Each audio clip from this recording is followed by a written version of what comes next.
Okay, so here we go again. I'm Dave Mercer, and this is Facts of Fishing FYI, the fishing news, views, and info you can't use show. Now, we all know about the huge Asian carp problem that our waterways are facing, but now we found a guy that figures he can solve it with a little love. So here's the deal. Scientist Peter Swanson has developed a hormonal implant that imitates fish pheromones, basically making fish think it's sexy time when it's not. Okay, so I'm sure some of you are wondering, how does that help us get rid of Asian carp? Well, here's the plan, and it really is quite genius, and it's guaranteed to work. I mean, it's worked for years and years and years. Basically, you take one of the implanted fish, put it in a cage or a trap, lower it into the water, and as that pheromone gets out there, all those other fish are gonna, I smell some pheromone. Let's get it on. Let's get it on. Before they know it, they'll swim right into the trap, find that they're not getting it on, but they're getting out of the waterway. I think it could work, and I think just for fun, we should call it Project Nightclub.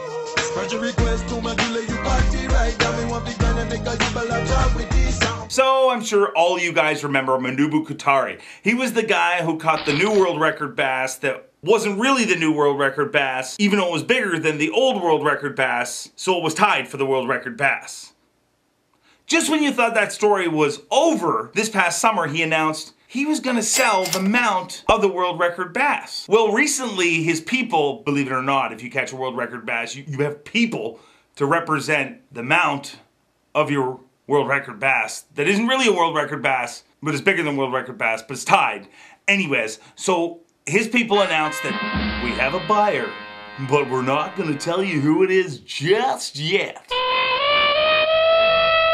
So I guess the fishing world is on pins and needles waiting to find out who bought the world record bass mount. Everyone, except for me that is. Does anyone really care about the world record bass mount? I mean, don't get me wrong. I mean, if I was over at my buddy's house and he said, hey, you want to see the world record bass mount? I'd probably have a look at it and it'd be kind of cool. But they think that this thing's worth tons and tons of money, but are people really going to drive for miles and miles around to see the amazing, incredible dead fish? I mean, in today's day and age of high-tech gadgetry and attractions, is this really such a big draw?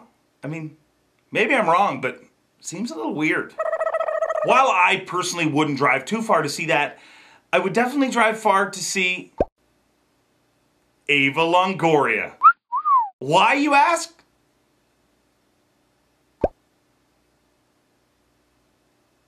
Well, because she's a hunter and an angler and an outdoors person, of course. You heard me right. The star of Desperate Housewives loves to hunt and fish and spend time in the outdoors, making her one of PETA's most hated celebs, which kinda in a weird way makes me like her even more.